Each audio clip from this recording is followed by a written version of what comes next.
Good evening, participants. My name is Nikhil Kochar and I'm the Chief Advisor for IIA India. It is my pleasure and privilege today to introduce to you an old friend of mine, Sumant Chadha, who is going to be conducting this session. And at some points of time, we may be going in for some interactive discussions on this. Towards the end of the session, we will also have a question and answer in which we will welcome your participation as well. To introduce Sumant, he is an alumnus of Shri Ram College of Commerce, Delhi University, and an awardee of the Ronak Education Foundation Gold Medal for securing the first rank in CA North India and second rank in All India. He's also a law graduate. He's been working as a senior partner with DR Chadha and Company LLP since 1984 and heads the risk and advisory practice of the firm with a workforce of around 300 employees in this vertical. He's a past president of the Institute of Internal Auditors, affiliated to IIA Inc. USA, and also past president of the Delhi chapter.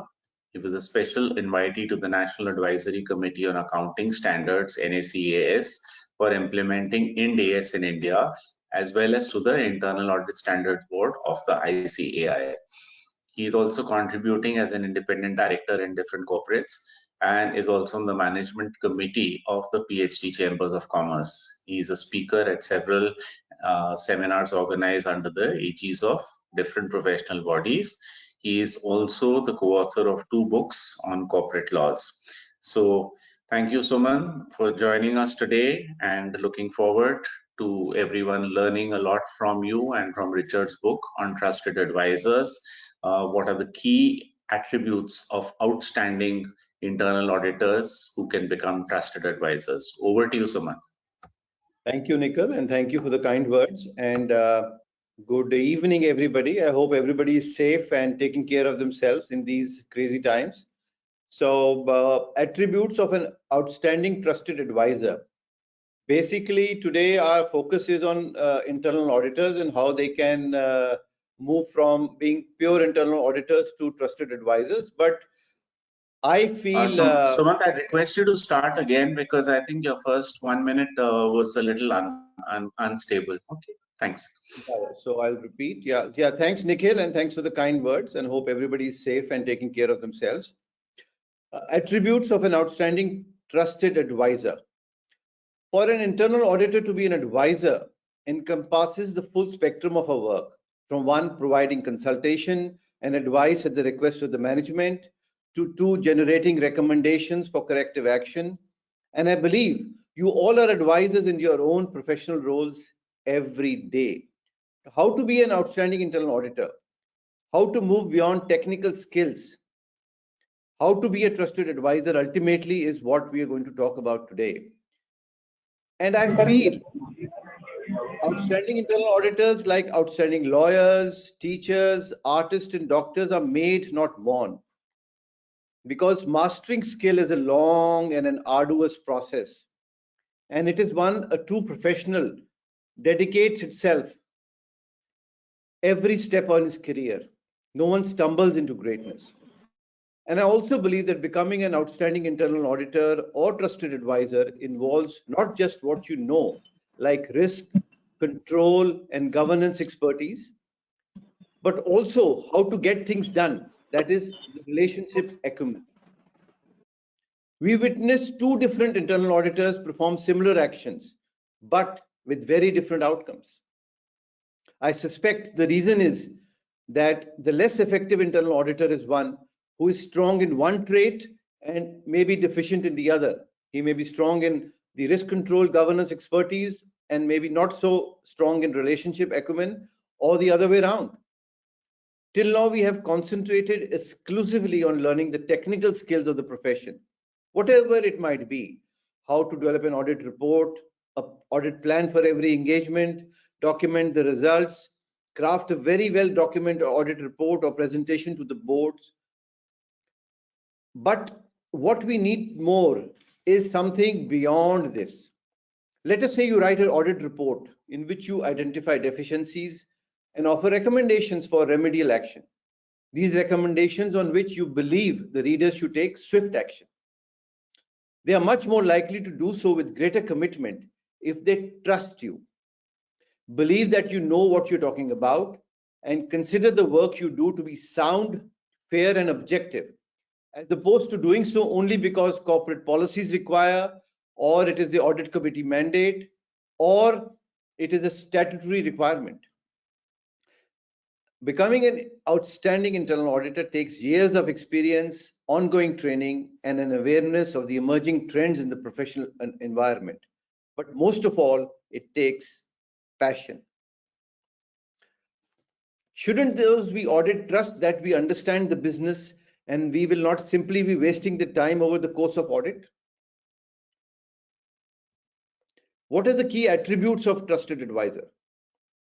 These attributes are not inclusive to internal auditors. They apply to business leaders in any field. I'm just going to focus on what has been mentioned in our book by Richard Chambers. There are three categories of attributes: the personal, relationship, and professional. And today I'm focusing on the first two, that is personal and relationship. Technical expertise and thinking of critical thinking is something we understand and we do it day in and day out. But my emphasis is probably on the first two much more than the other one. What are the personal attributes we normally look at? They are the core of your being. This category focuses on who internal auditors are at the core, and they are ingrained in outstanding internal auditors. They simply can't achieve excellence without them. The four which are listed is ethical resilience, result focused, intellectual curiosity, and lastly, open-mindedness. Ethics. Internal auditors cannot accomplish their mission without a diligent, unceasing commitment to ethical behavior. Everyone knows how important ethics are. It's not new for us. That's a foregone conclusion. But I believe that for internal auditors, ethical behavior is so critical, it goes beyond just a commitment. Outstanding internal auditors do more than just commit to ethics. They model ethical conduct in every day they do. What constitutes this ethical resilience? First, it is integrity. What is my integrity to my organization, my clients, my seniors, my juniors, my firm? What is the courage I carry? If you have courage, you can be honest. How much accountable you feel about yourself? And lastly, how much trustworthy you are.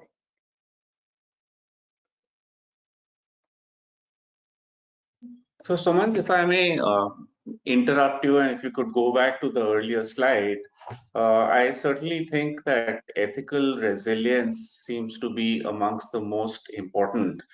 Even when you look at the IIA standards, they talk about the fact of personal attributes.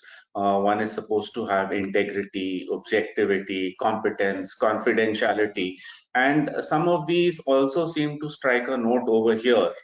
But at the same time, ethics is something which I'm not very sure whether you're taught when when you're learning in school, or whether you're taught in college, or whether it is values which you imbibe from your parents. But certainly I think in the Indian corporate environment, ethical resilience is something that definitely does get tested. So, do you have any words of advice? Because I'm sure all practicing internal auditors have had to face situations where a client comes to them and says, look, I don't want you to put this paragraph in this report, or can you remove this, or can you state this in somewhere else? So, I think ethical resilience becomes all the more important. And what is your view on, how situations like this could be handled? So very well said, Nikhil. We face these problems, and everybody faces when we write reports. And how to strike a balance in terms of what is the reason behind what the management is saying or making that request? Are they trying to hide something, or is it something which everybody knows about and they don't want to emphasize? Or what can be a win-win? How can it be worded so that even if we are able to provide that information, it doesn't look so alarming as it is, or the management has already taken corrective action, so it need not highlight, because some people panic more and then they get into a very defensive mode. So we need to avoid that. A very subtle balance is required. It's not going to be easy, but in your heart you need to know that am I doing something which is going to be, which I'm going to have some sleepless nights, or I'm, going to go with my to my grave with, that I did not do this properly. In between, there are certain gray areas. We could take some shelter there. Of course, we have Lakshman Rekha in every such sphere, and we should know that what thresholds we can cross, but and we what cannot cross. And more important, we must try and bring to the management that what we are giving them and how we are presenting is ultimately going to benefit them. They may not see it in the short run, but ultimately is going to benefit them. If we are able to convince that, and that is the whole exercise today, that how we can be trusted advisors, that as a consultant, who is the best consultant? Because he may tell you to go to hell and you look forward to it. So that is the definition, normally we get to our hair. And so we should be able to convince them that what is being presented is to their benefit. And if we are able to strike that balance, I think we are home, Nikhil. Absolutely. So I think what you're saying is what I had also heard of, being sent to hell and being wanting to go there as a sign of a good diplomat. So I think maybe the auditor also needs to be a good diplomat. And undoubtedly, I think the second point which you're highlighting about courage becomes very critical, because if you know that you're right, to have that ability to stick to your guns, I think becomes all the more critical. Thanks, Sumant. Please carry on. Yeah, just to add, you should know the end game. At the end of the day, will I be asked to, walk against out of this assignment? And is it so critical for me to present and then take that plunge? Sometimes we need to do that. It may not be, most of the time we are able to manage in a situation where we understand that they trust us to give that point in a manner which is acceptable to me as a professional, as well as to the management, because we have come to a presentation where everybody is accepting the positive side, the solutions, but not the problem itself. Right. I'm Going sure we'll forward, also cover that when we talk about good communication skills. So over to you once again. Thanks, Sumant. Thanks for the coming to the next clarification. part of our personal attribute, what constitutes results? What happens after the report is delivered? Because we often require to deliver difficult, uncomfortable messages, as we just talked about, Nikhil, and there's no avoiding it. But blending honesty with empathy enables them to deliver those messages with sensitivity to the other person's concern. Did my audit report have an impact? Did it create productive and beneficial changes in the organization? Did it identify opportunities for improvement? Outstanding internal auditors can be more about outcomes than output. There's a very subtle difference. They understand the outcome generated is more meaningful than the length of the report itself, which is the output, or the number of paragraphs which we have, or the number of observations or finding or recommendations. Again, quality over quantity. An internal auditor's mission is not truly complete until management acknowledges the recommendation and implements them, and the recommendations actually produce positive outcomes. Being result focused means recognizing that the audit doesn't exist only to point out problems. Management often actually already know about them. More importantly, it provides solutions. The end result is not the report, my friends. It is making things better for the good of the company. Internal auditors who deliver, sorry, internal auditors who deliver reports with insignificant findings or conclusions will have an uphill task in gaining the trust of their clients and others within the organization. Actually, doing a risk-based audit, focusing on the areas of greater risk to the organization, and of course, leveraging technology, which is so important today, are two ways internal auditors can ensure their eyes are fixed on the big picture and not on the trivial details. So, Moving, one point, and which I think all internal auditors who are listening in need to perhaps be a little careful about is measuring the impact of their audit.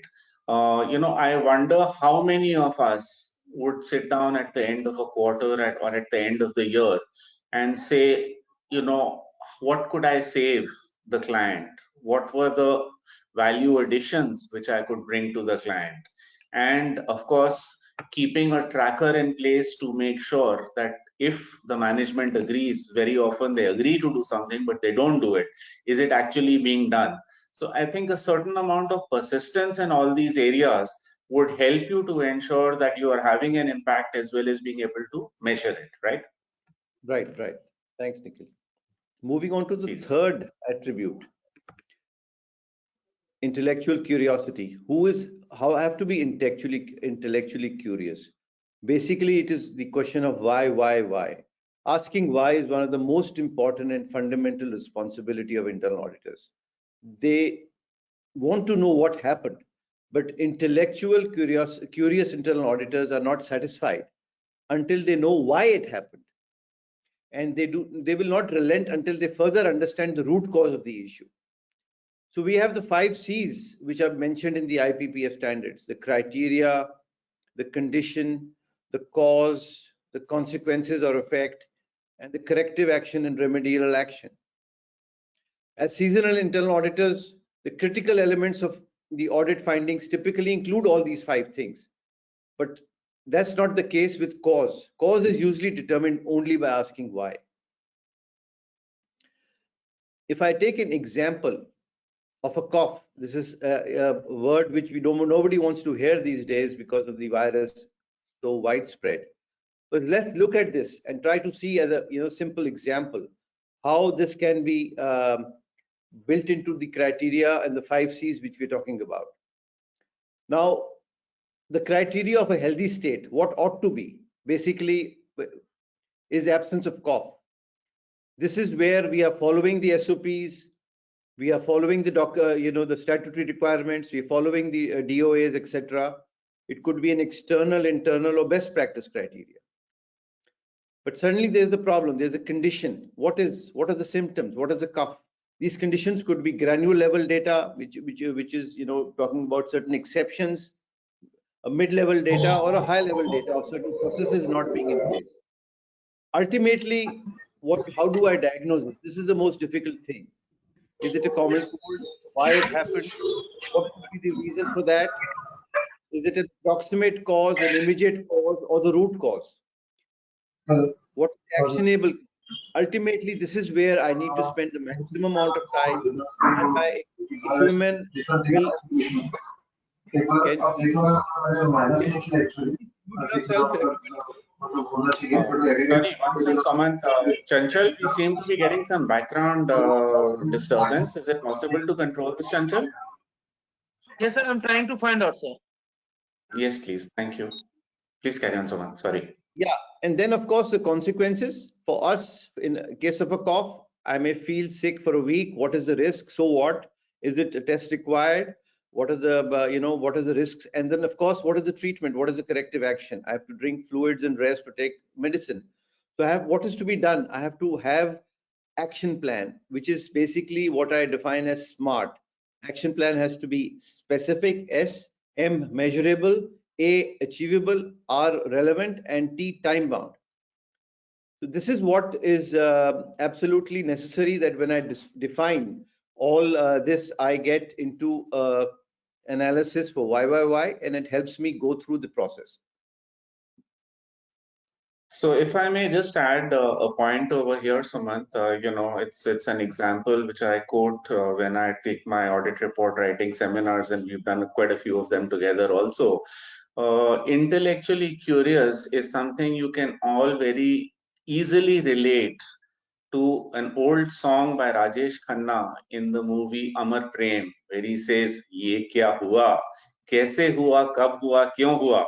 And then probably the oddity after that says, "Oh, chodo, aise mat socho," So, so I think if you remember that, you will learn to ask, these appropriate questions. But yes, without asking questions, you're not going to be getting any answers. So I think that reveals the importance. Thanks so much. Yeah, and just to take a cue from that, but asking the right question is unlikely to provide us the information we need if we don't ask them in the right way. Do we have the knack of asking smart and unsettling questions? That is where we need to have a lot of work to do. I have to look at in my IQ, which I am well aware of. I have to look at my EQ, which I'm also well aware of these days. But what I need to develop is my CQ, my curiosity quotient, which is a new concept as read in the book. Basically, these three elements must be presented to manage any complexity effectively. IQ, which is basically the mental ability, and the second is emotional quotient, which talks about how to perceive, control, and express emotions. But basically, I need to know, am I having a hungry mind? People with high CQ are more inquisitive and open to new experiences. Basically, that is what I'm looking at. They find novelty exciting and generate original ideas, and they're likely to expand their knowledge acquisition over time. It is said that CQ is the ultimate tool to produce simple solutions to complex problems. So that is where I need to develop some curiosity quotient, which will only help my EQ and IQ work in the most effective manner. Coming to the last. If I may add, there's one more IQ which we can consider in the previous slide, which is information quotient. You see, if you have the information and adequate knowledge of the business, it allows you to make sure that you ask the right kind of questions which fuel your curiosity quotient also. So it's your criteria, your knowledge of the criteria, which allows you to then identify whether the condition is different, and you then have an observation. Thanks. Very well said, Nikhil. I'm covering it in the later part of this presentation, but that is also something we have to know the business. Otherwise, it's impossible to make any effective impact on my audit. Right. Coming to the last attribute of the personal section, open-mindedness. Few things I know you should not do. Basically, don't dwell on the past. If you're not able to see what the future looks like from where you are or from your client's point of view, you won't be viewed as a valuable resource. Technology is a good example because it multiplies our capacity to do an extraordinary degree. And we've seen it day in, day out. If we focus on old ways of conducting an audit, we will be unable to audit at the speed of risk. Don't shrink from getting to the bottom of the issue. You will always struggle to find the root cause of an issue if you're not open-minded. If you're complacent and not open-minded or not open to dig deeper, you are unlikely to get to the root cause, and as a consequence, your value will be significantly diminished. Don't take a myopic view in making recommendations.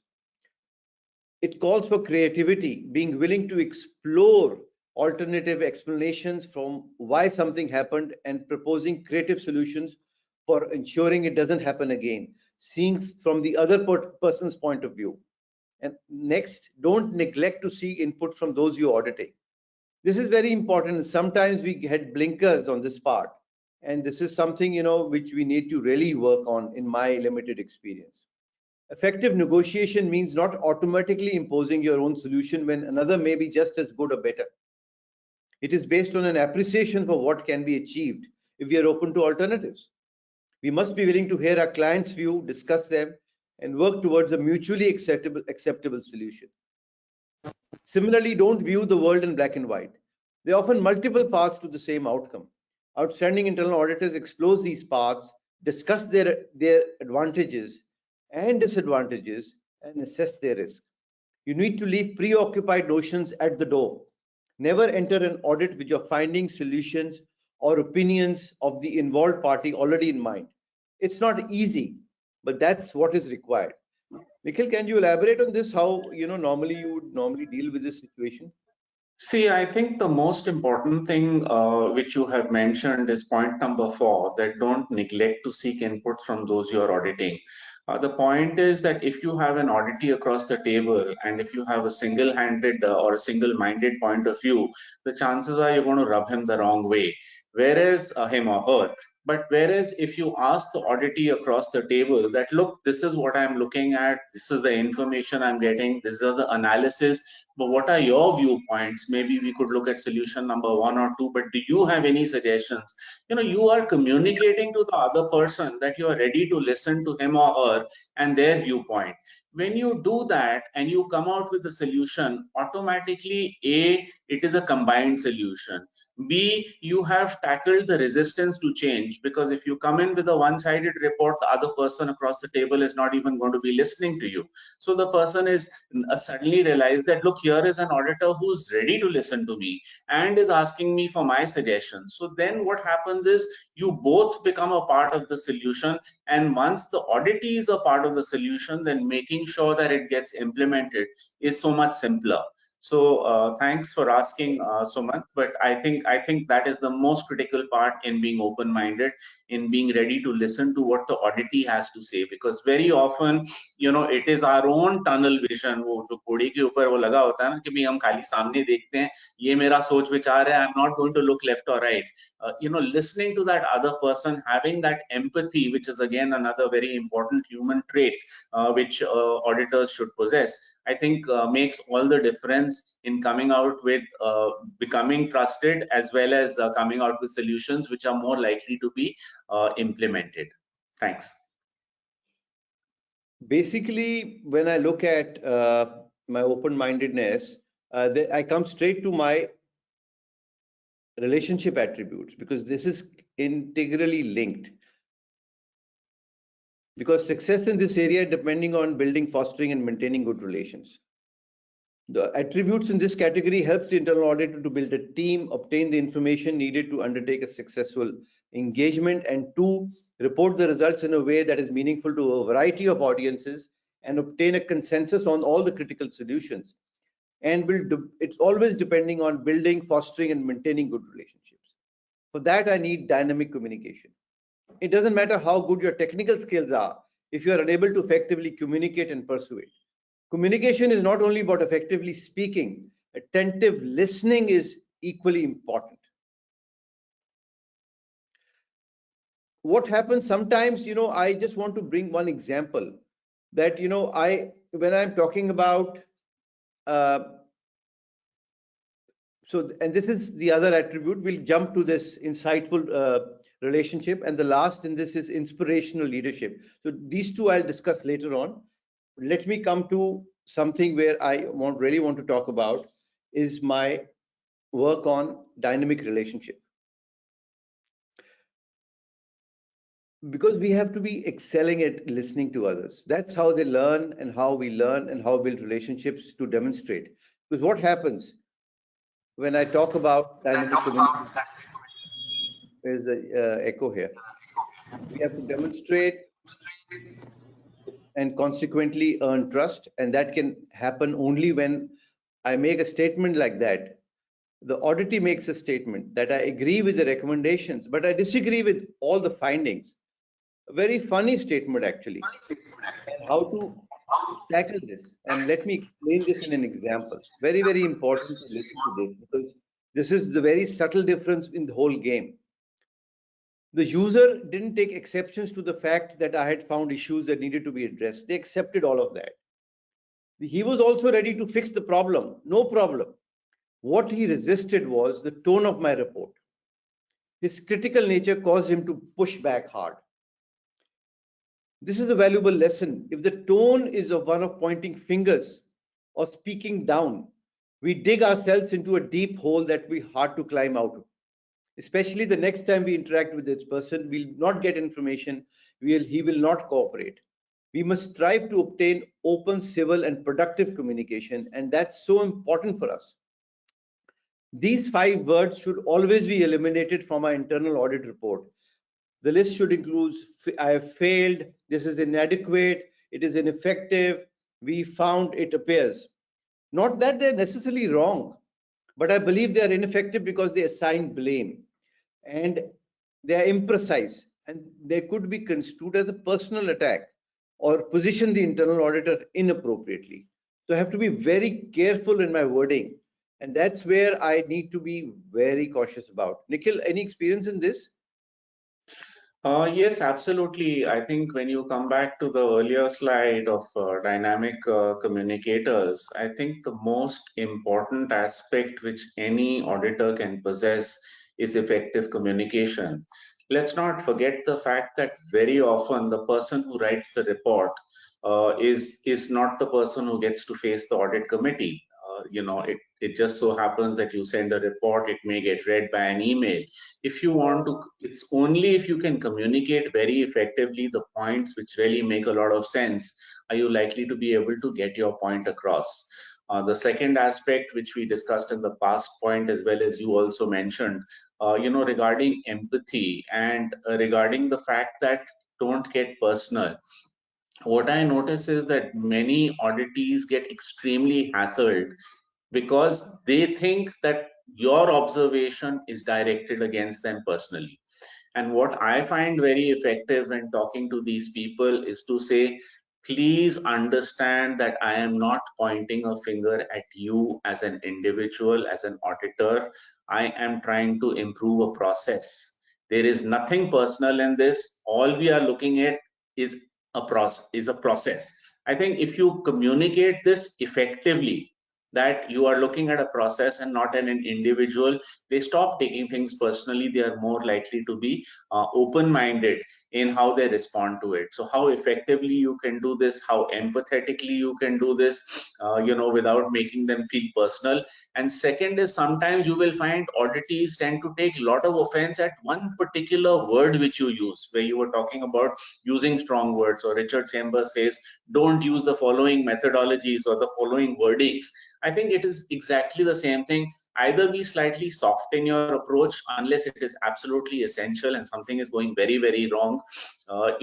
If you can use softer words, or if you are willing to change your wordings where you communicate the same thing without creating a problem, without changing the meaning of what you're saying, it may become a lot more acceptable as far as the auditee is concerned. So I think, communication, certainly can help you, as the last word says, earn trust.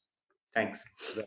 Because we have to keep our ego aside and we just pointing out things which are already there. We've not done anything extraordinary. It's just that we've followed a process, and this is the results of the process. It's nothing personal to me. Right. Now, jumping to the next attribute of a relationship, the insightful relationship integral to success. Basically, one of the most important lessons I've learned about relationships, Nikhil, is the way we treat others. They often determine how they treat us. We all know people who seem to make friends effortlessly. They attract others like a magnet, like bees to honey. These people are actually not in the majority. Most of us have to work hard to build an established relationship. It takes time, effort, and perseverance, and of course, the will. But given all that we have to do just to get our work done every day, who has the time for all this? Is it even necessary? You want to know the answer to this? Yes, absolutely yes. Good relationships do not just make and everyone feel better. They're integral to my success. Before we can build strong and effective relationship with clients, we must cultivate strong relationship with our peers, our colleagues, and those whom we work with. Skills that booster teamwork are critical because audit engagements are often undertaken as a team. And that is where it is becoming so integral to success. And as far as the clients are concerned, they would rather do business with the person they know. Then only they are confident that we can do a good job. And they count on us to be courteous and fair. And they are more likely to forgive a mistake because they know we'll be giving our best and we fully expect the issues to be resolved to their satisfaction. Such loyalty and trust doesn't happen at first. It develops over time as a relationship is established. Well-established relationships can help to overcome negative perceptions and even apprehensions about working with auditors, because auditor is not the best word people want to hear. The idea is to put ourselves in the others' shoes, and this makes our clients more receptive and collaborative, and the outcome of our work is more valuable. Adeptly managing client relationship is the key, in my opinion, to make us effective. When it comes to relationship building, we typically demonstrate some key characteristics. And coming to this is just talking about 6 of them. Positive intent. Positive intent is critical for the client to see as a fair, independent objective. We've talked about this. We have to have this in our approach and as someone who has everyone's interest at their heart. Demonstrate a positive intent that makes it clear that we aren't set to being right, but set on finding the right answer. The second is diplomacy. Be adept in direct, forthright communication, including listening, skills, political astuteness, and sensitivity to the client's culture and how things get done. We need to be intuitive about people and have the ability to read our audience, to be able to see what they are thinking.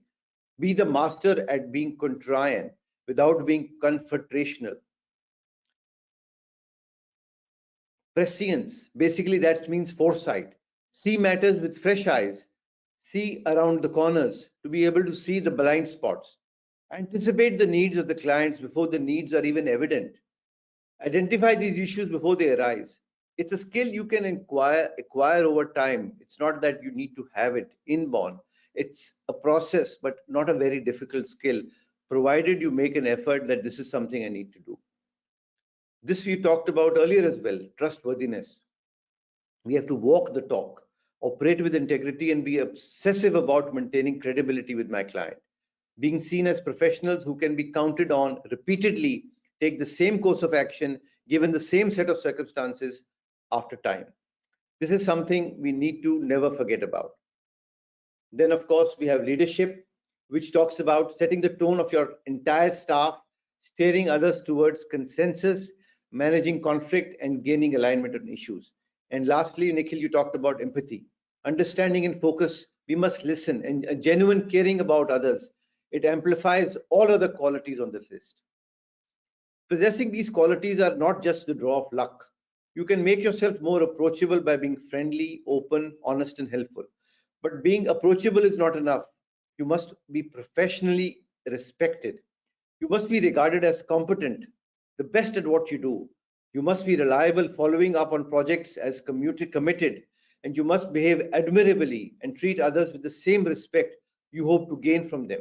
In fact, the whole concept of mirroring desired behavior, treating others as you wish to be treated, is the foundation stone of all relationship building efforts. Anything on this, Nikhil, before we go ahead? Certainly, I think this highlights something that most of us are not taught. At least we are not taught when we earn our professional degrees, whether you're doing a CIA certification or you're doing a chartered accountancy degree. I mean, who's telling you or teaching you how to be diplomatic, how to be positive in your approach, how to be empathetic to someone else, how to be trustworthy? I mean, unfortunately, these are things which are not taught. But if you want to be successful in organizations, all organizations are composed of people.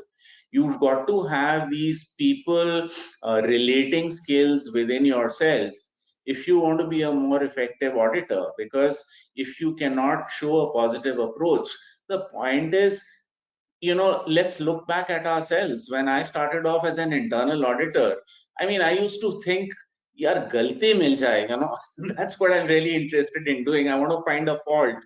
And the second thing is, the approach was, this guy has got to be hiding something from me. And maybe this was 30 years ago, 40 years ago. I mean, now after all these years, one has changed and the approach has also changed. But I would genuinely also and humbly request all internal auditors in business today to consider looking at internal audit in a more positive manner, considering your approach towards internal audit and the auditee in a more positive manner. Because if you can work together towards building a better result, you are going to be a lot more successful than if you're going to be suspicious of that person. It becomes a one-sided approach. You start getting aggressive, the other person starts getting defensive or may get aggressive back at you. It just doesn't work. So having these human relationship abilities and skills, I think, can carry you a long way towards being a more successful internal auditor, and that's what I would definitely advocate to all of us. Thank you. And we have to give a big priority to this, because without the effort, it's not going to happen. Consciously every day, maybe 5 minutes, you have to see, is there a better way of approaching this issue with the auditor, or explaining to my peers or what we are looking at in this particular observation? How my drafting is to be there? What is it that actually can really provide benefit to the organization? Yeah, and that last point about empathy, is it possible that the other person may see your finding in a more negative light than you mean it? Because if you can rephrase it for him to look at it more positively, if you are empathetic to his circumstances and his viewpoint, again, yeah, you are more likely to be successful in communicating your results. Thank you, Nikhil. Coming to the last attribute of relationship, inspiration leaders. What is this all about? Every organization and every profession needs leaders who inspire others to achieve greatness. These leaders have capacity to inspire, basically. They are inspirational change agents, and this is where we have to develop this skill. It is something, it is not, again, few people are lucky to have inborn inspirational leadership skills. Others can acquire over a period of time. Because what differentiates an inspiring leader from one who simply holds a leadership role as a position? This is where Richard is talking about something recognize. We easily recognize when we are inspired by somebody. A person like Mahatma Gandhi, or a leader somewhere, Swami Vivekanand ji. We understand these immediately. We get immediately, the moment we talk about them, we are inspired. Why is that? Just by opening the eyes to opportunities, painting a vision of what the future could be, and conveying confidence in the team's ability, this itself is so much of advantage to all the people who are looking up to me.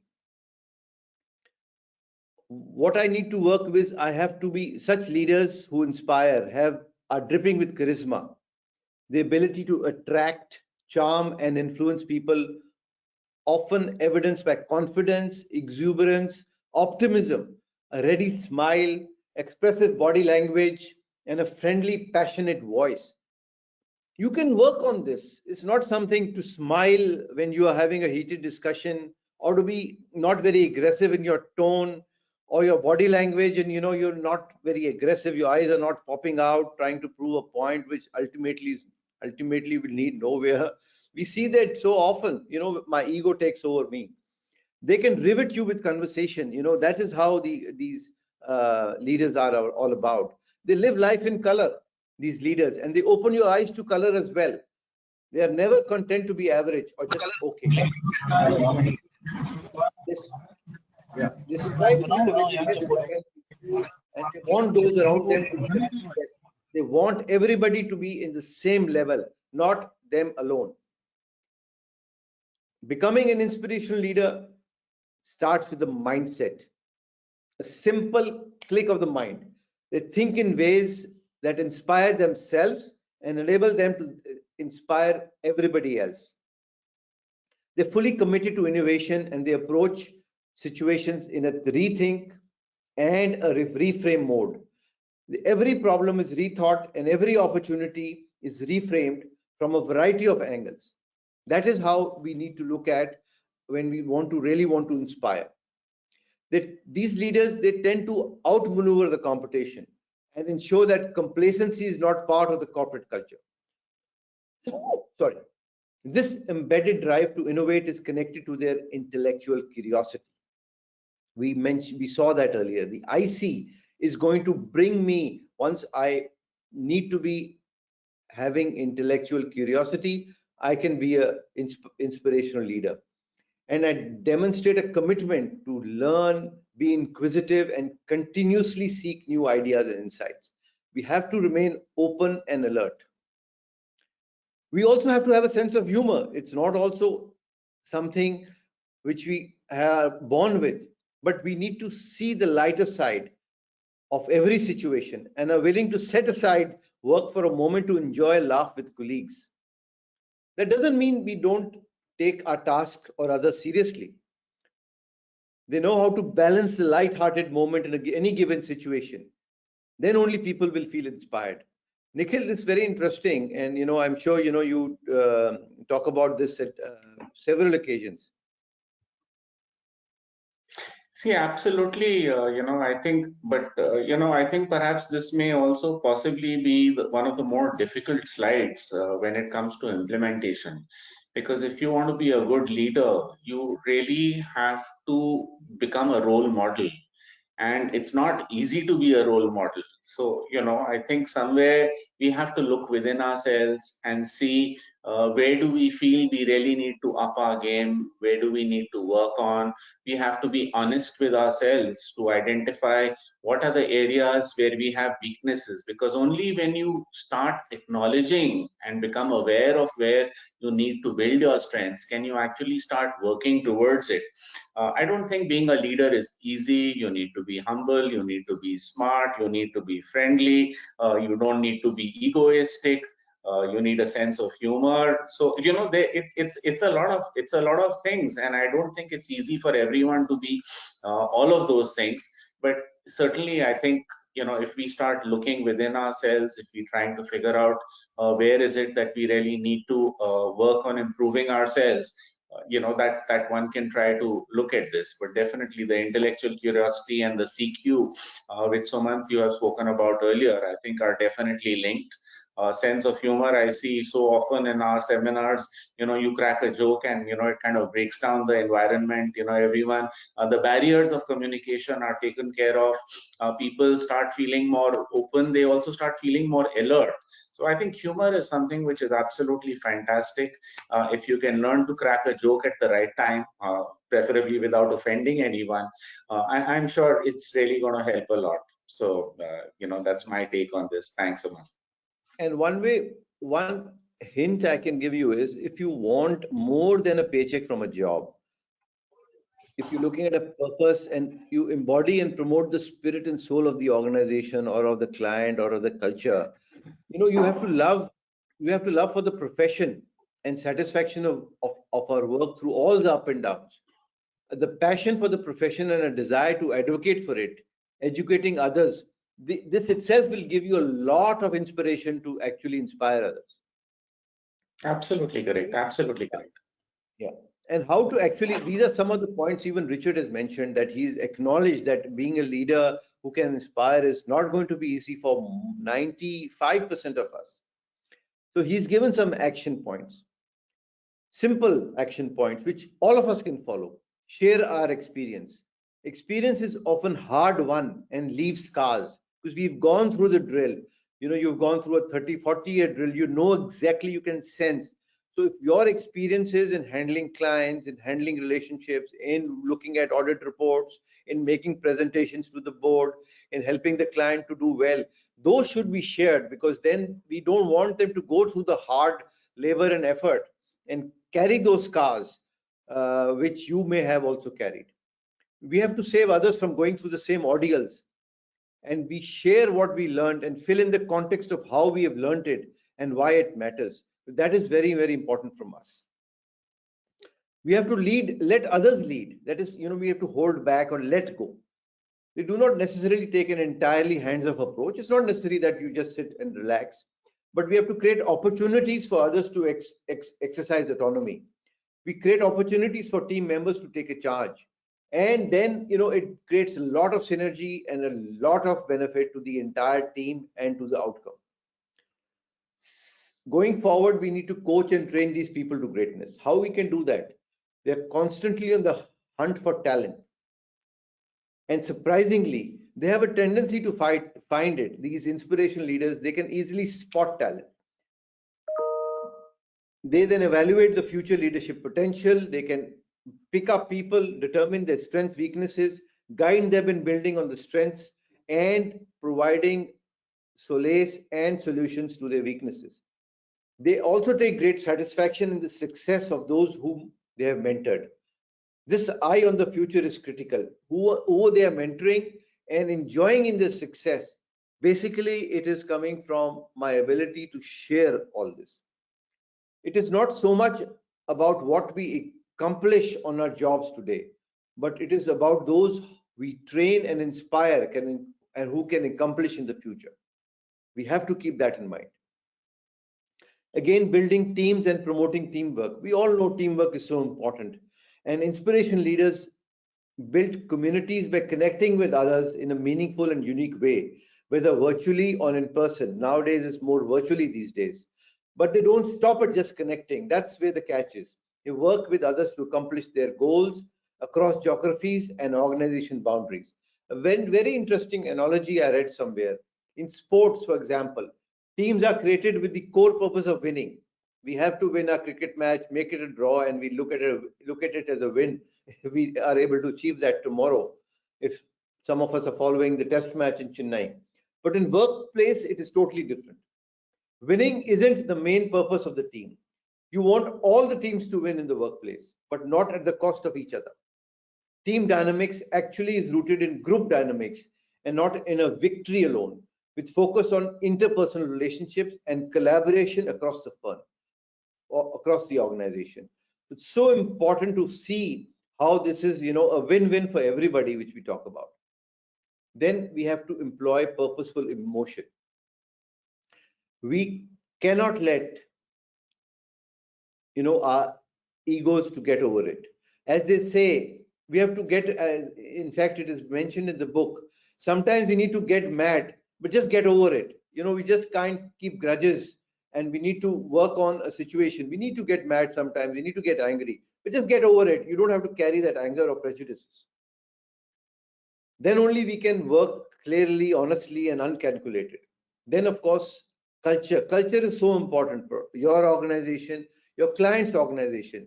We need to make a blend of both. What do you understand for culture? Simply saying, it means how we do things around here. Basically, that's how we understand culture. Leaders who can inspire seek to build a culture that is based on values. It is energetic, embraces transparency, and recognizes accomplishments.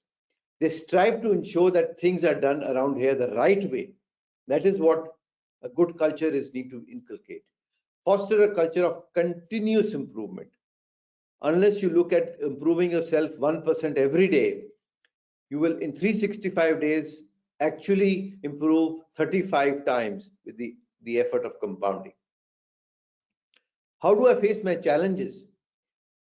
We have to deal honestly with challenges, keeping employees, colleagues informed of both the good news and not so good news. They focus on what can be done and develop a plan. We reveal much more about ourselves in the ways we handle adversity than success.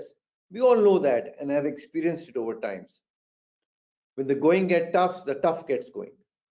And of course, once again, we keep talking about it, but it is good to overemphasize. We have to earn trust, but also we must trust others. Ultimately, the workplace becomes permeated with trust, led by someone who has their best interest in time. How do I get started? This is most important. We are not genetically predisposed to lead, as I mentioned. We have to study behavior of great leaders. That's one way to do so. Even those who are not genetically predisposed to lead can become inspirational leaders. It takes a bit more effort and perseverance, but the journey and the destination can be richly rewarding, both for the leaders and those being led. Just reading is not just enough. We have to, it's more powerful to study their behavior and believe you are a good leader. Belief is so important. Great leaders, for example, believe in accepting responsibility for the errors. Be one to accept responsibility. Don't shirk that. And also, on the same flip side of the coin, delegating the credit for success to others. And most importantly, playing as a team, not as a group of talented individuals. People who are in it for their own good are individualistic. They don't share the same heartbeat that makes a team so great. A great unit, whether it is cricket or any organization, we have to share the same heartbeat. We can work miracles if we are on the same wavelength. Nikhil, you want to talk about that because it's something so much close to me as well. No, 100%. I think, Sumant, this is perhaps again one of the more challenging aspects of what we have to do, if we want to be good leaders. But the first thing which I'd like to say is, let's not forget that we have got today 245 attendees who are listening into this. And I think they are definitely here not just to listen to you and to me, but also to learn from what Richard Chambers is, because he's like a colossus who, kind of straddles the world of internal audit on a global basis, and he has led the IIA for 10 years. But, I'd like to take a minute out and tell everyone that how did he make this book? How did he write this book? Because I was also fortunate to review this a little while after he wrote it. He actually culled out from his own thinking maybe 12 to 14, I think 13 attributes, which he felt that great internal auditors should have. After that, he put it in the form of a questionnaire and shared it with a host, maybe 60 to 80 of chief audit executives of global corporations. Based on the response which he got from all of those, is how he picked up these 9 attributes which we are talking about and put them into that table which you shared with us in slide number 2. So the point is, he was smart enough to follow and understand from other people as to what they were doing. And that's exactly what you are talking about in the last 2 slides. Study the behavior of great leaders. I mean, today, why is it that a Jack Welch or a Bill Gates or a Zuckerberg have got millions of followers? Because people they have to say. Why is it that so many people read books on leaders? Because we want to learn from them. So I think, these are all facets of the same thing. If you start doing that and trying to maybe copy that, okay, this is one good trait I want to pick up and I want to practice doing it for the next 1 month or the next 1 week, depending on how quickly you can imbibe something. This is how you can actually start turning yourself into a leader as well. And of course, the toughest part when you're trying to set up a culture is to walk the talk. I mean, how many of us can make sure that on the ethical front, all of us are actually observing all the tenets which we've spoken about in slide 2 or 3 of your presentation? So I think, do remember, it's not easy, but it is doable. If you have the will, there is a way, and I'm sure you can win. So, I think that's a great way to start thinking like a leader for starters. Thanks. Yeah, and the best way, Nikhil, is start by starting. Absolutely, absolutely. The first step, they said, a journey of 1,000 miles begins with a step, with a small step. So that's the way to go. And in internal auditing, it's very simple to see all this. You need to be able to inspire your client to improve the areas of weakness you have identified. Because outstanding internal auditors do not consider their work done when they present the report. It's just a process. They are satisfied only when the results outlined are achieved. Sometimes it takes a bit of inspiration to make that happen. A dream doesn't become a reality through magic. It takes sweat, determination, and hard work. And the top 3 traits are, or trails actually, it's basically traits: intense focus on customer needs. If I start focusing on the customer and his or her needs, I'm there. I have to collaborate with my colleagues. And lastly, being able to inspire all of us around. And ability to inspire creates the highest level of employee engagement and commitment. In every single one of us has an obligation to make the needed changes in ourselves. So it is an obligation to make that change in ourselves. But we must be aware of our limitations. We have to be honest enough to admit them to others and smart enough to figure out how to get the job done anyway. Professionals who fail to continuously assess their skills and reinvent themselves to align with their current environment will undoubtedly fall short of their potential and clients' expectation. Even if you are on the right track, you will get run over if you just sit there. So it has to make a conscious effort on each one of us to work on each of these attributes, work on the attributes where you individually or I individually may lack. It could be any one of these or few which are going to be highlighted today. But if we are able to work on this and also leverage on our strengths, we are home, my friends. What are we looking at now? We're looking at how to deal basically with setbacks, failures, and when things are generally not working. Because nobody is immune from experiencing failure. No one makes it through life or career without the things not working out as intended.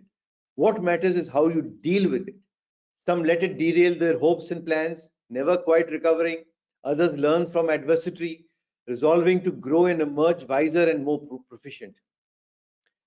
Like our late Dhirubhai Ambani, the founder of the Reliance conglomerate, said, the adversaries open up the maximum opportunities. And he leveraged on that.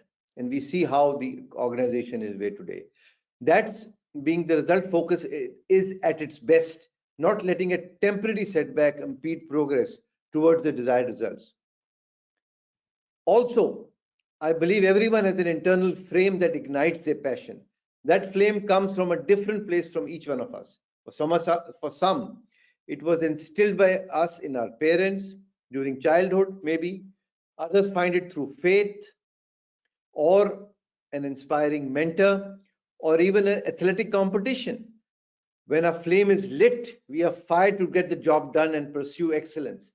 Outstanding professionals in whatever field live the flame on high, constantly compelling to do their best work. And that is where it makes a difference. Be a result orientation positive trait only when the results are aligned and support the overall objective of the organization. Ultimately, all my passions and my efforts have to be aligned with the object of that audit, assignment, organization, activity, and what I'm doing professionally. What are the key takeaways from this? Timeliness. What are the other factors? Strong work ethics we talked about. Persistence and determination. Balanced with resilience.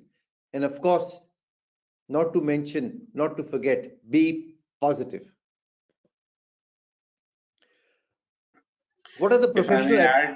If I may add something on a lighter note over here, they say be positive. I think, Sumant, you and me have both tested positive for COVID in the last few months. So we were positive. Exactly.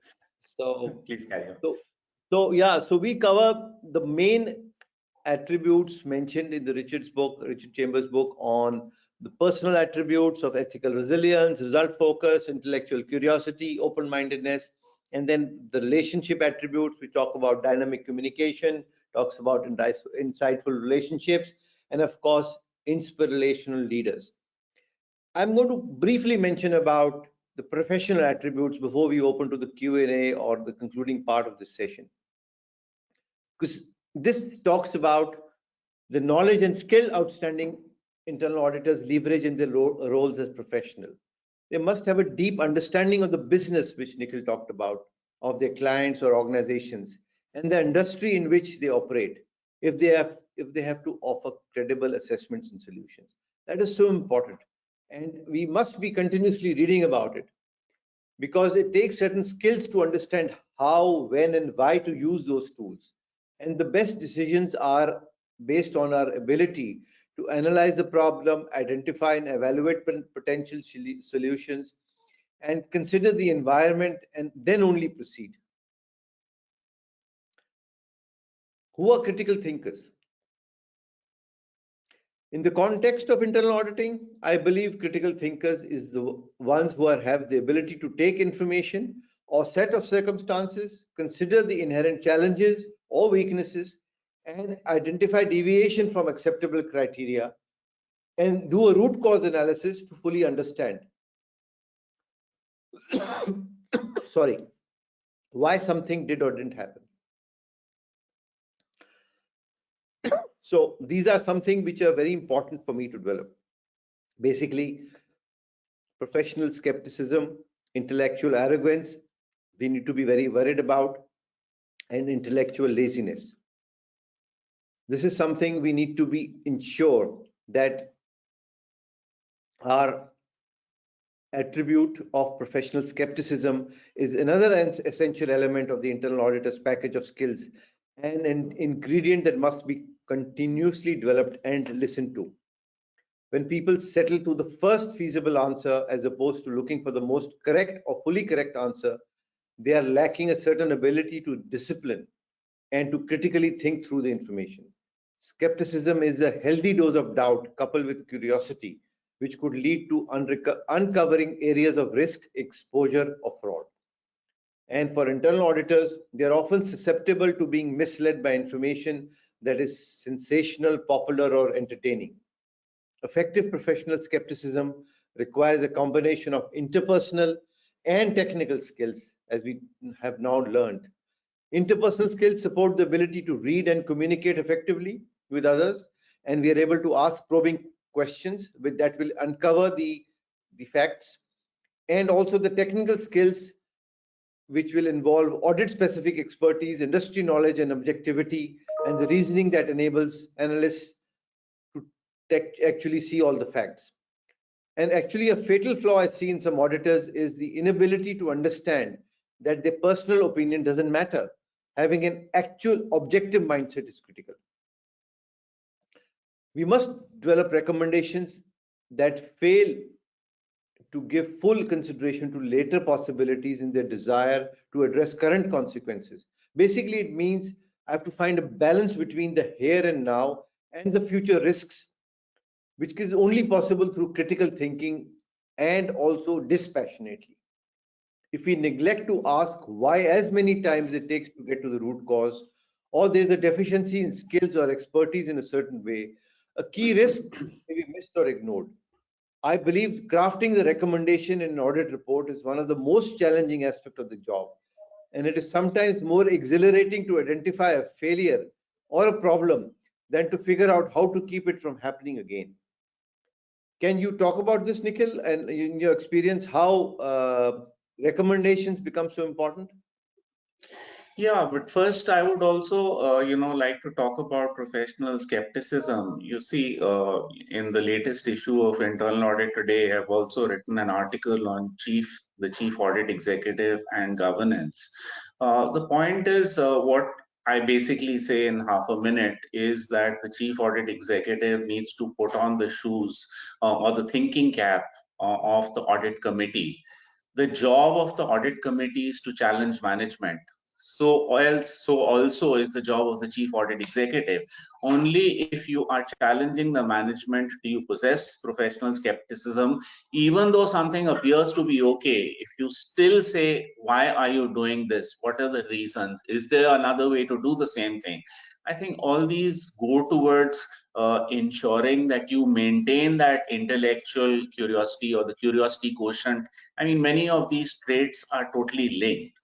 Uh, I think recommendations is something we've spoken about again in the past. That's very, very important to get a buy-in from the auditee. So this is based on a combination of factors. Definitely, your knowledge of the business will help increase, the seriousness with which you are taken.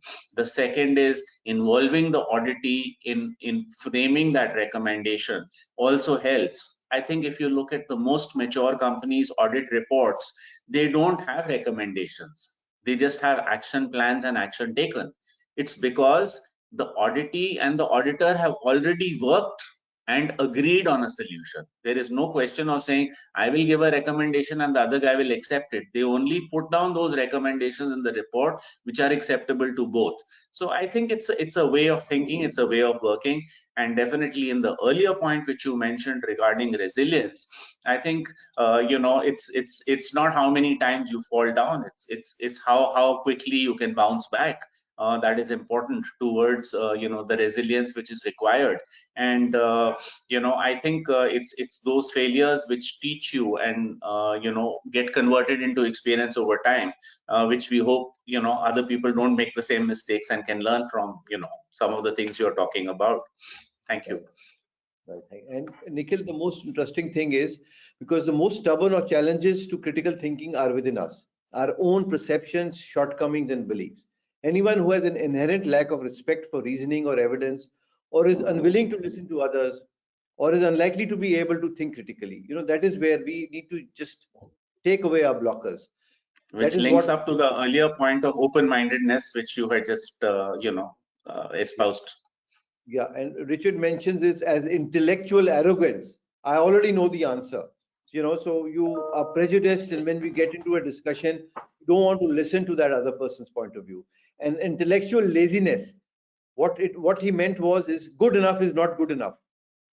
We'll have to work towards perfect solutions in the possible situation, perfect remedies.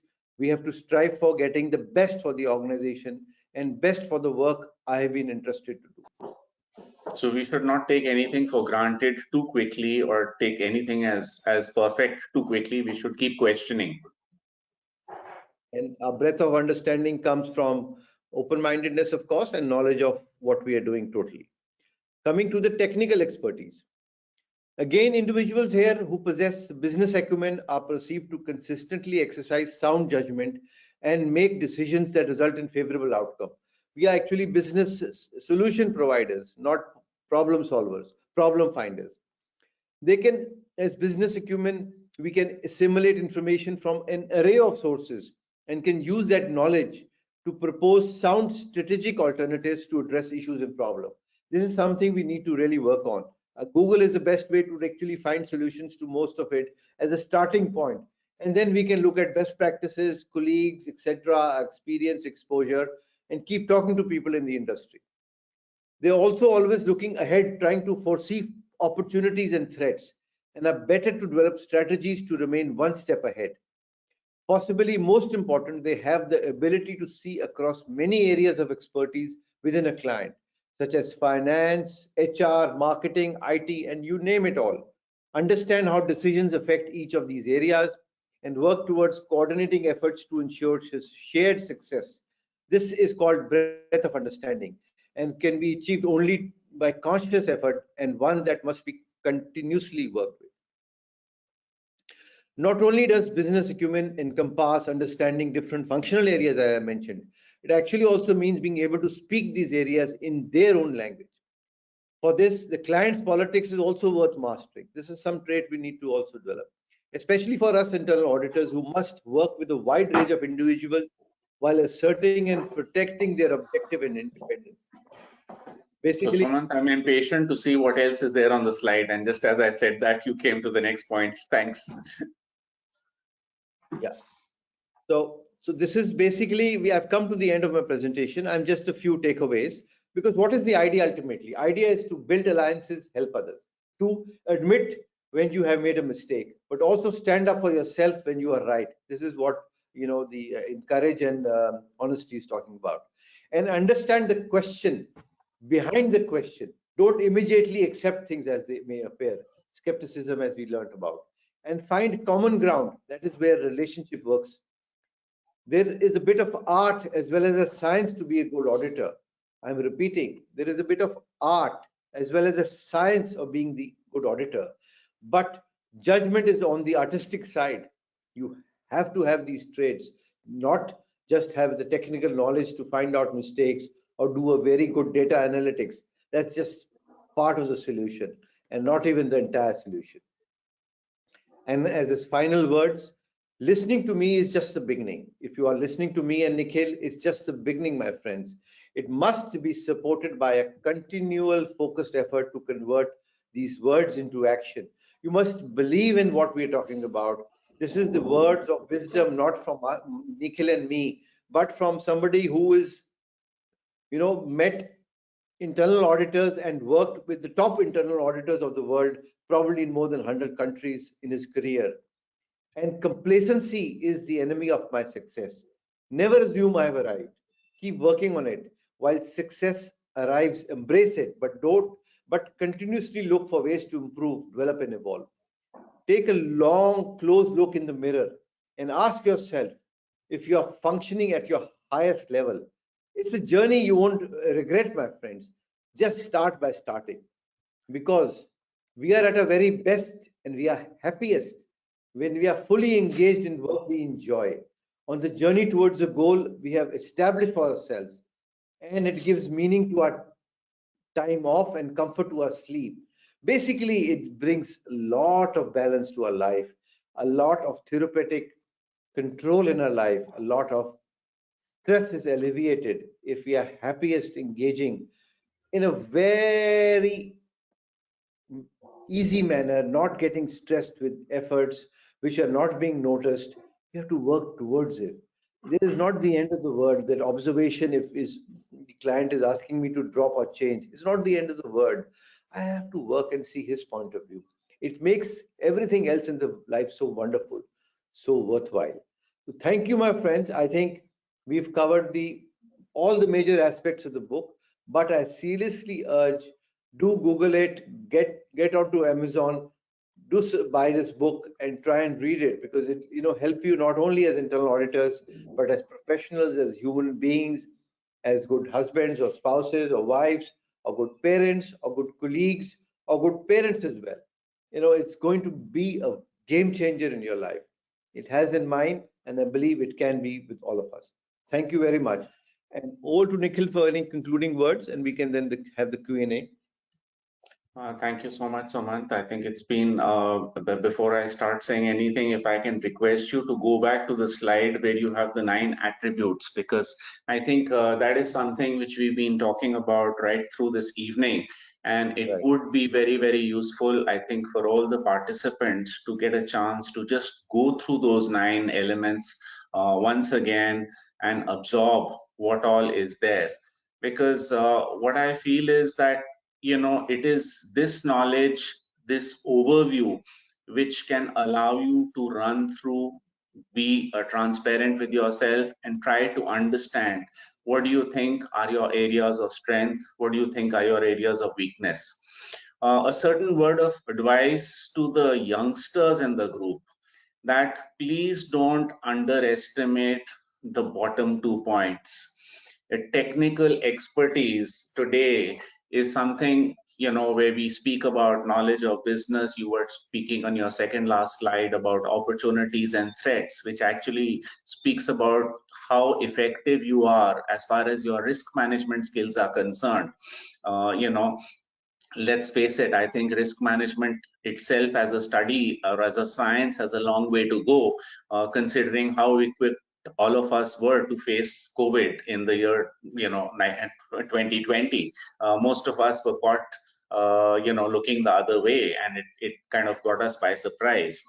The second area is, although it is assumed by Richard Chambers in his book that technical expertise is something which is taken as granted, most chief audit executives are expected to possess a certain amount of technical expertise. But with the new kind of technologies which are coming in with the use of data analytical tools, machine learning, robotic process automation, I think it is time for all internal auditors at all levels to continue to refine their technical skills, because tomorrow I think the internal auditor who does not possess technological skills is going to be like a dinosaur in the internal auditing world and profession.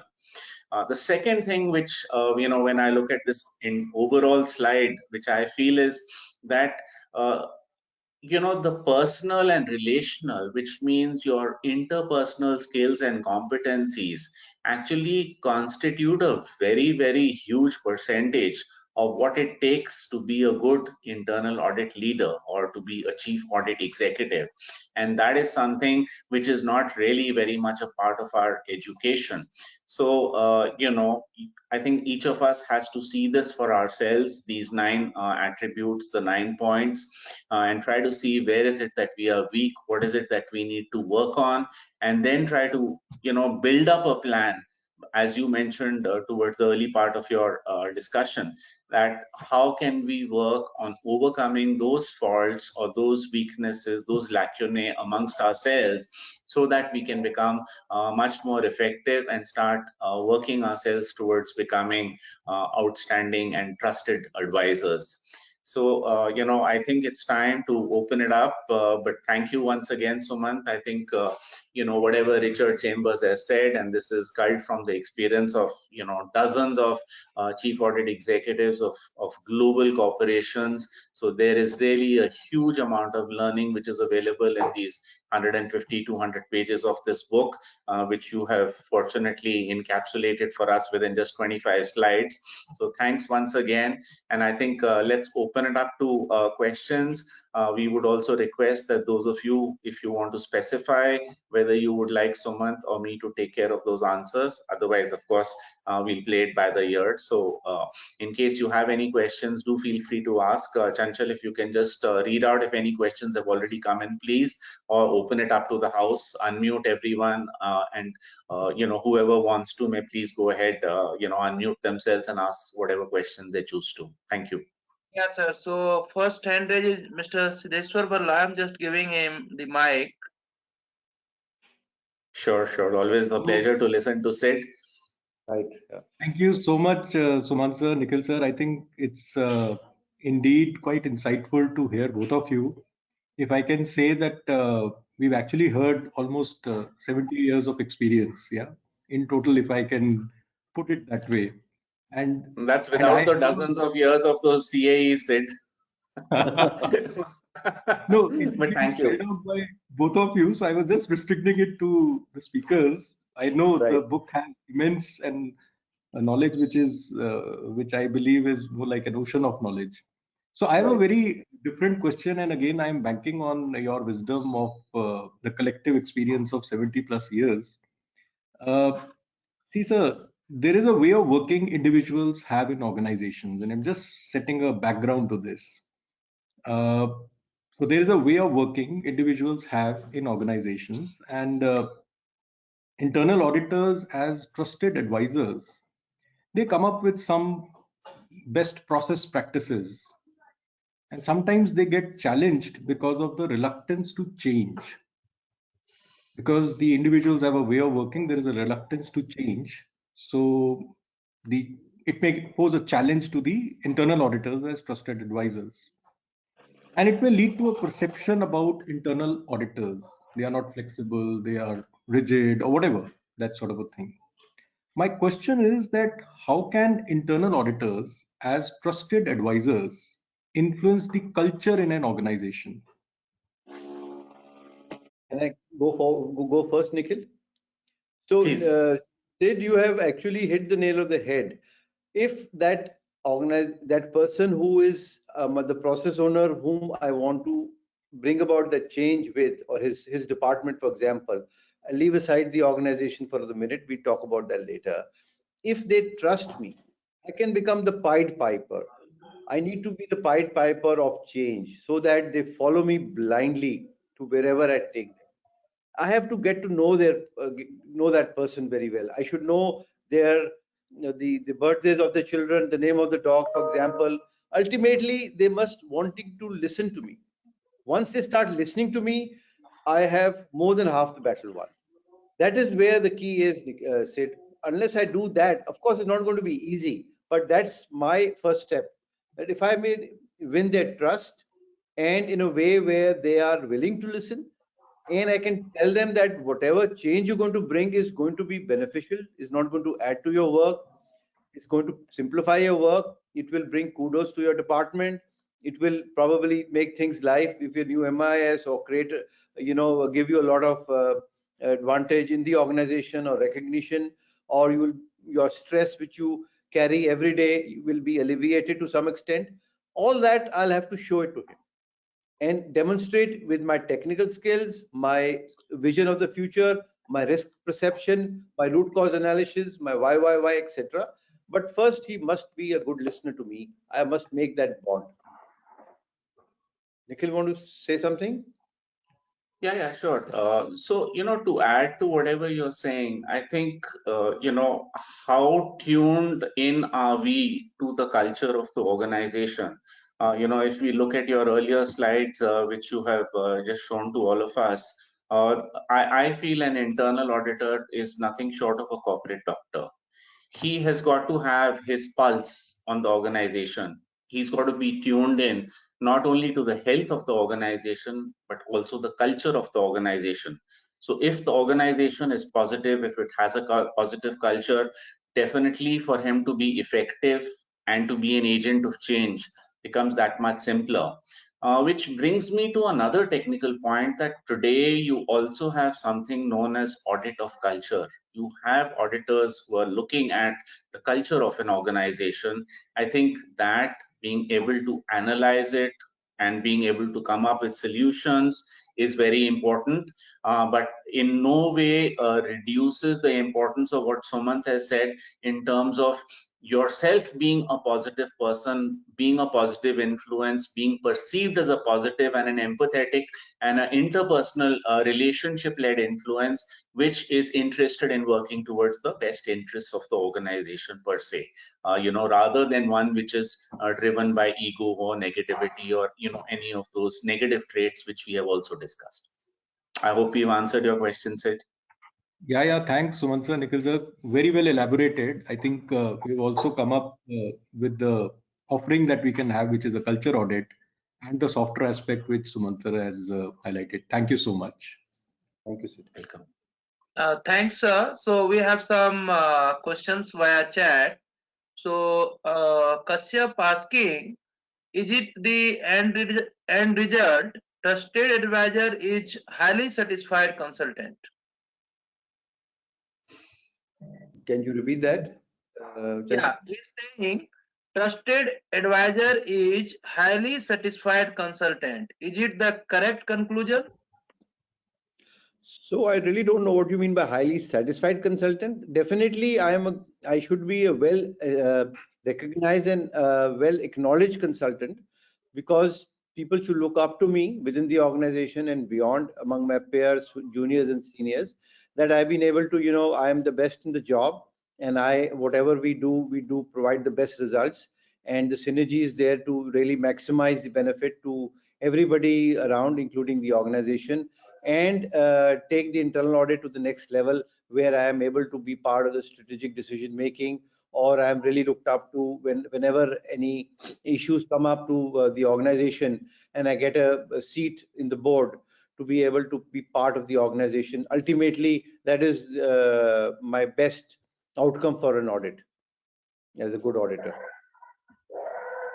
So if I can just also put in another little bit to this, that, I would say for myself that if I was considered to be a trusted advisor, I would be satisfied with myself as a consultant or as a chief audit executive or as an internal auditor. I would be definitely.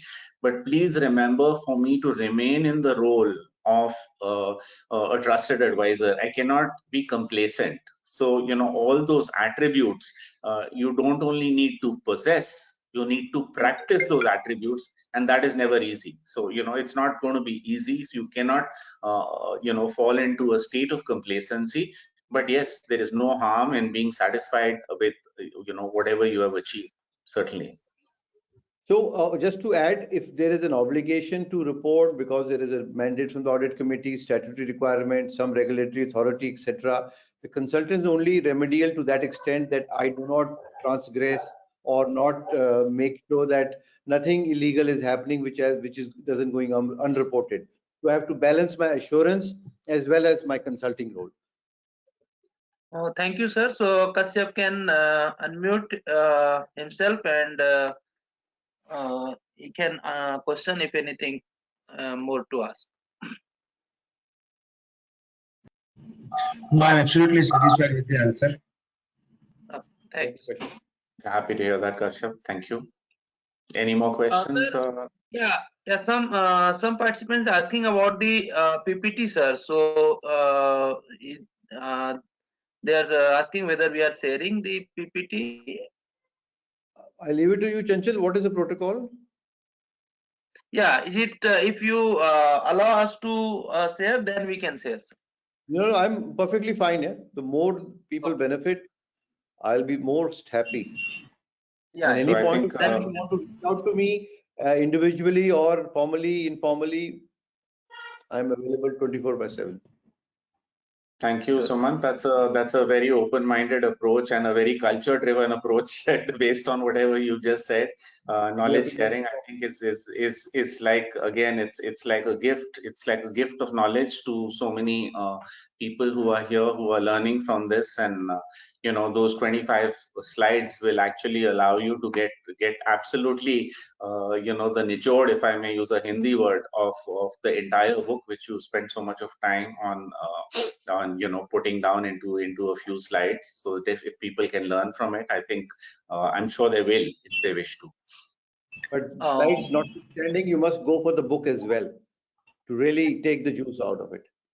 So Absolutely. I'm requesting everyone to ask if any question is pending, and I'm just sharing the poll questions for feedback, and kindly give his and her feedback. Thank you, everybody. Thanks for being patient. So we're not going to be noting your names down. So please do feel free to share your honest opinions. I would appreciate that.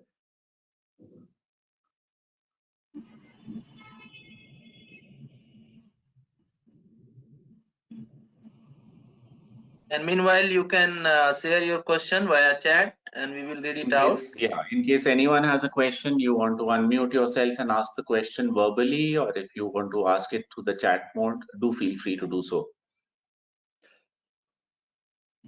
One takeaway, if at all you want to take, is the heartbeat.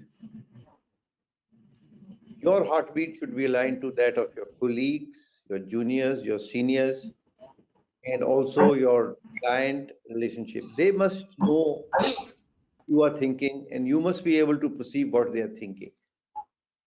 Half the battle is won. Most of the time, when we have arguments or discussions, the other person has a different perception and I have a different perception. And then immediately I put up my guard and I try to, justify my action or my thoughts or, retort or make that. But if I'm able to understand the other person's point of view, 90% of the time, there's no argument to try. It's simple. And forget the past, bury the past, don't keep prejudices, don't carry your baggage, just be very light, objective, that my work is to excel in my work, whatever I'm doing, and I should never carry the baggage of any prejudices of some earlier dispute or earlier discussion to take precedence over what I'm discussing. So, whilst we are waiting, and in case, does anyone else have a question, please feel free to ask now. Please feel free to interrupt me. Sanjeev You sir, know, Good evening, can Sumant ask. San. yes, Good evening, sir. good evening. So, Sumant San, good evening, and Nikhil San, good evening. I am Sanjeev Very from Honda Cars India Limited. Hi, Sanjeev. Right. So, I have a question for Sumant San. Sumant San, TR Chadha has been our auditors for quite a long time, till recently. So, we have now changed to some other firm. So, it was great insight from you, sir. Thank you very much for the presentation and very good points made in the presentation. So, I hope you are listening me, sir. Can Yes, you I listen to am. me? So my question is, sir, basically the major problem which we are facing in the internal audit is when we give a finding, we have to rate the risk. So we have certain categories, as you may be knowing, sir. There are Right. critical category, medium category, or routine category. So the problem is whenever we rate the observation in critical category, the main problem which we face is the process owner or the divisional head or the operating head of the operation. They does not want to, they accept the observation, they accept the sessions, they are okay with the observation, the facts are also okay, but the main problem is they don't want to share it with their director, because then they would have to explain it to the director. And also in our company, what we do is the operating head of the operation, who is the highest in hierarchy, he has to read the observation in front of the audit committee, and where the president of the company and all the other directors are also present. As Sumant San very well knows, he has been attending our audit committees. So Right. the problem is they don't want to go and present the audit finding in front of the audit committee, in front of the president and the directors, because they feel that will mar or create a damage to their image or impression which they have made over the years, and that will also mar their appraisal. So what they do is they keep on fighting, or they keep on giving excuses to just make sure that the observation is removed from the critical category to medium or routine category. That is what their favor is. This is the main problem which we have been facing for the last couple of years. Now it has increased a lot. So Sanjeev Sir, very practical point, and I share your thoughts whenever so many about 10, 11 years when we were doing the audit, quarter to quarter we had this issue, but it wasn't so severe. Now it's become more severe. I just have two thoughts on this. One, I just take you to another extreme just before I come to address your particular issue. Once we were internal auditing an organization, a big organization, that time it wasn't so big. And the KRAs of the managers, process owners, and the leaders was fixed to the number of high risk or major observations which the internal auditor had quarter to quarter. And ultimately, the KRAs would determine their incentive and the emoluments they were to get.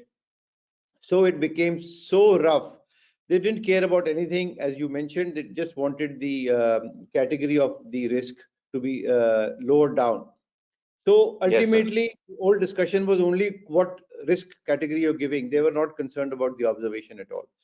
Yes. Sorry. So we did away with that. After a Okay. couple of quarters, we said it's not going to work. The focus is lost. So that categorization has gone. So I don't know, as an organization, risk mapping, heat mapping is an important part. But if the categorization is not given so much of importance, and if the rectification is there, if the point is noted, the directors or the stakeholders know how important it is to them. If the solutions have already been found, if the organization is better because of the recommendations and its implementation, I am good enough, and I can make the heat map as a term to be more flexible, bringing a blend of quality and quantity into it rather than empirical as to the number of threshold, which will make it critical. That's one way to deal with it, or just do away with the silos and look at only the important points, and you can restructure the internal audit profile accordingly. That could be a long-term solution. Short term is, of course, not so easy. We need to engage with the process owners, explaining to them it's not going to affect you. Actually, this is beneficial to you. This will, if it is addressing a big risk, so that tomorrow there could be no major calamity in your department, which could actually lead to losses or some other non-compliances or statutory problems. So that is where you should be able to work with very effectively. If you're able to work on that part, and work on the culture and the organization and the psyche of that person, I think you half the battle won, but half the battle you'll still have to fight. Yes, sir. Can I just add something to this also?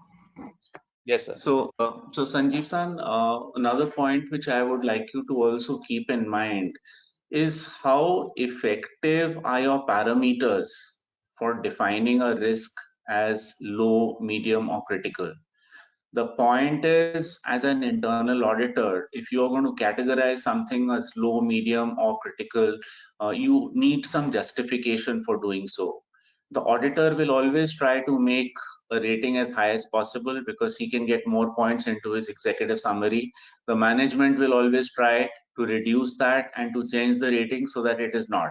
Hoping, of course, that it does not lead to negativity in the organization, as has already been discussed. So I won't get into discussing that all over again. I think if your definitions and your parameters are very clearly defined, and you can justify why have you categorized something as medium or low or critical or high, it becomes easier for you to have a point of view regarding where it should go. So let me give you a couple of examples, and they are both sides. I'm being the devil's advocate. In most organizations, any kind of a non-compliance of legal or statutory is taken as very, very seriously.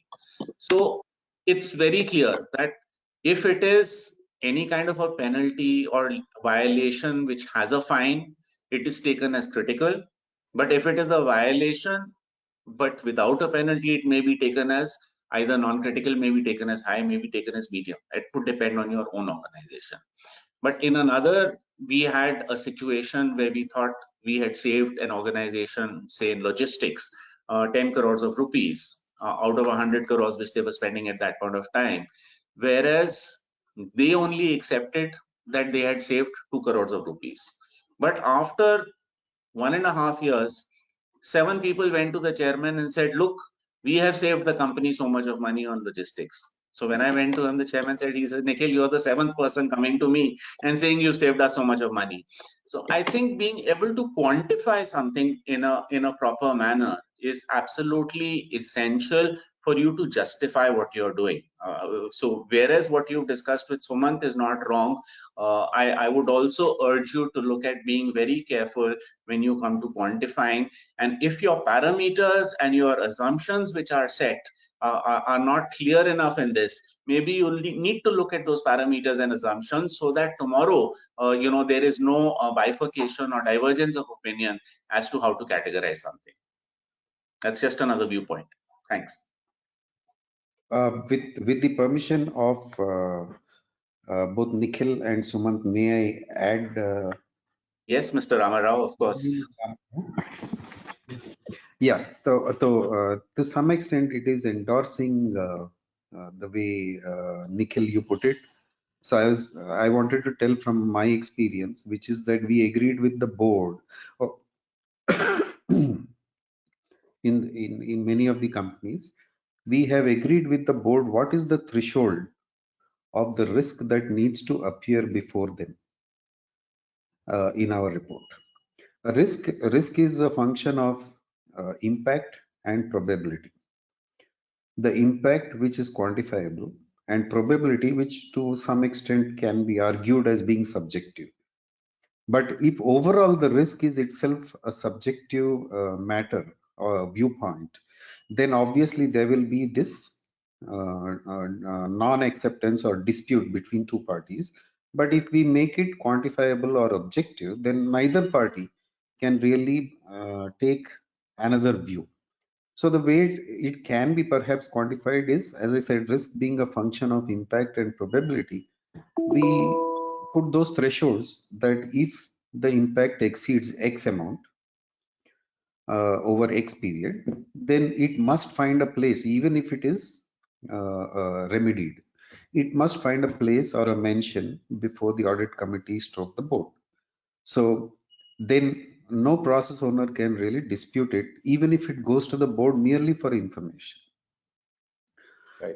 Having said Thank this, you, Ramarao. It was great to get the viewpoint of another ex-president of IIA. Thank you so much for that input value.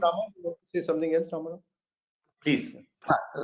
thank you, Nikhil. But the contra to this is that eventually the objective of internal audit is not to place more matters or as many matters as possible before the board. The objective is that the system and the process of the organization should be strengthened to serve its objectives. So if there is someone who is acting defensive but who is taking remedial action in any case, then I would still go with that person. I mean, okay, so finally the organizer, that is our objective, that the system gets better. It's not about whether he or she brought it before the board or I brought it before the board, irrelevant. The system has to improve. If that is happening, let's say within the next quarter, then it's good. And so it didn't come up to the board, so be it, unless we see that this, like a legal non-compliance, it doesn't go away merely because it has been remedied. It can have consequences which emerge 1 year, 5 years, whatever later, in which case we have no choice. But other matters, maybe we can take the view depending on the nature of the risk. As Thank I you. mentioned, outcome versus output, So- that prevails. Right. Sanjeev, I hope you've been trying to address some part of your problems. Yes, sir. I have noted down the points. We were also thinking on the same lines to do away with the risk categorization, but the audit committee, our audit committee of independent directors, they have very well defined the parameters, how to rate the observation. So as you know, there are 5 parameters. One is governance, one is legal non-compliance, and the other are based financial impact and major operational issues. So we categorize in these categories which have been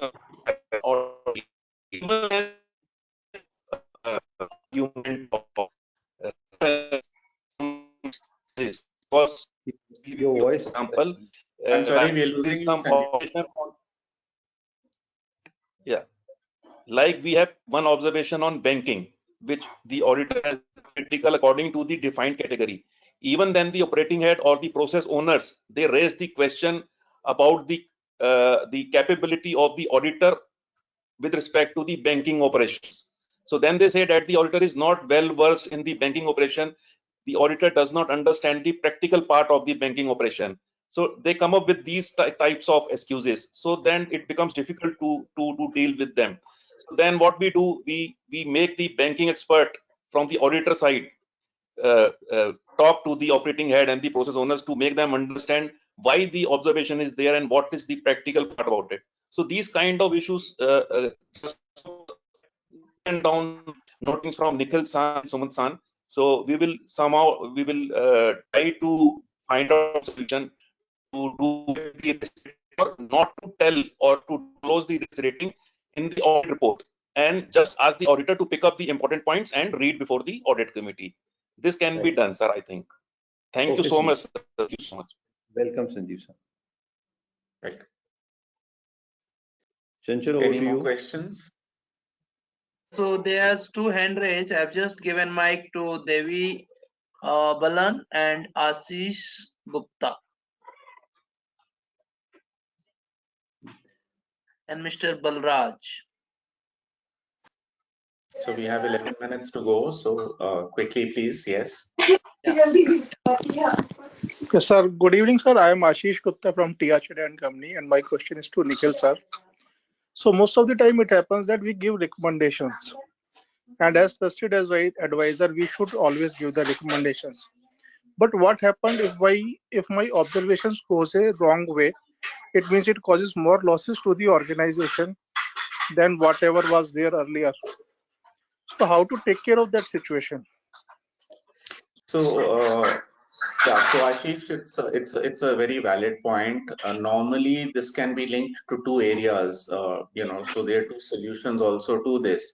One is inadequate knowledge of the business. You can give a wrong. You're more likely to give a wrong observation or something that leads to negative results if you don't understand the business thoroughly. So there you have to look within yourself. The other issue which you also really need to keep in mind is that when you gave a recommendation, did you discuss it with the auditee?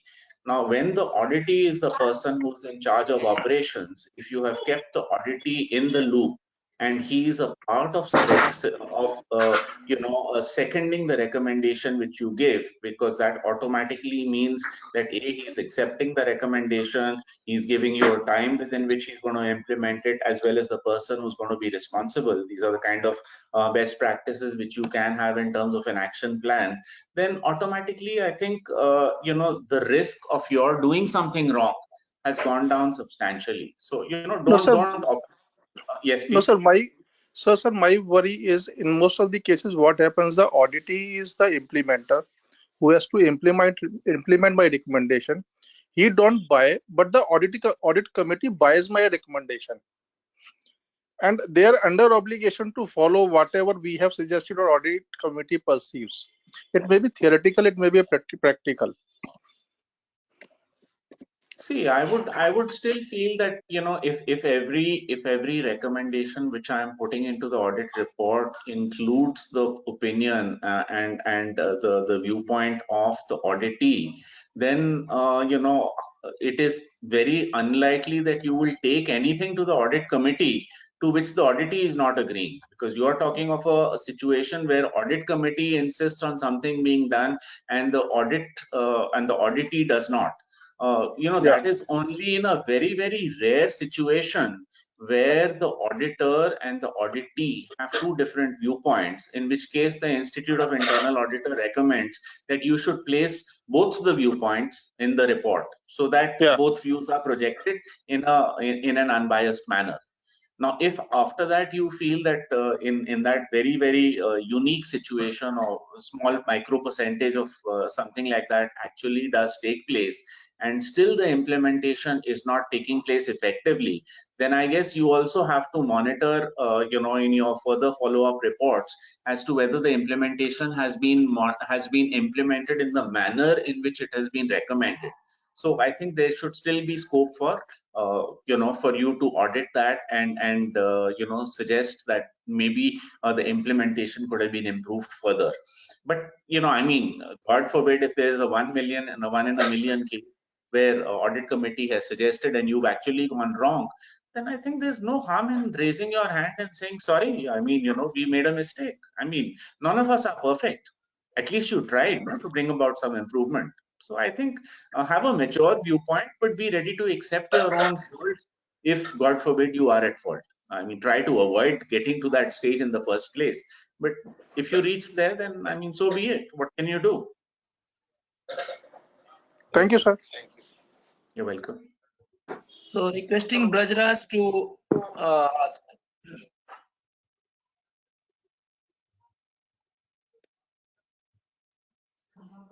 Are you there, Prajraj? You'll have to unmute yourself. I have already given mic, so Devi Balan can ask. I have also given you a mic. Right. Yes, Devi Balan. So then, sir, there is one chat query. Doing a root cause analysis before giving the recommendation can also help. Never. That's my answer.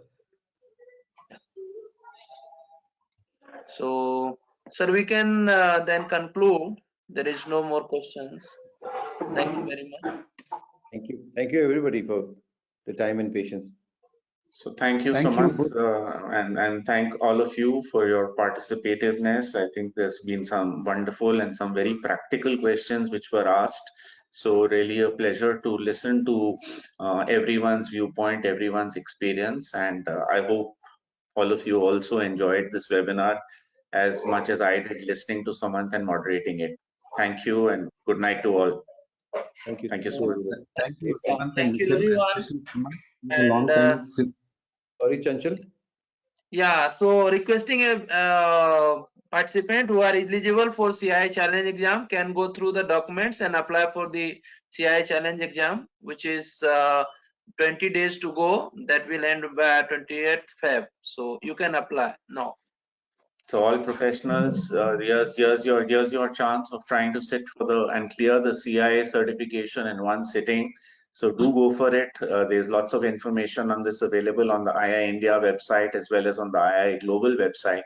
So do feel free and spread the word amongst your own communities. I think all eligible members, active members of 13 qualified bodies, including the Institute of Chartered Accountants of India, are eligible to sit for this exam. So do try and wish you all the best. Thank you very much. Good night. Thank you. Thanks.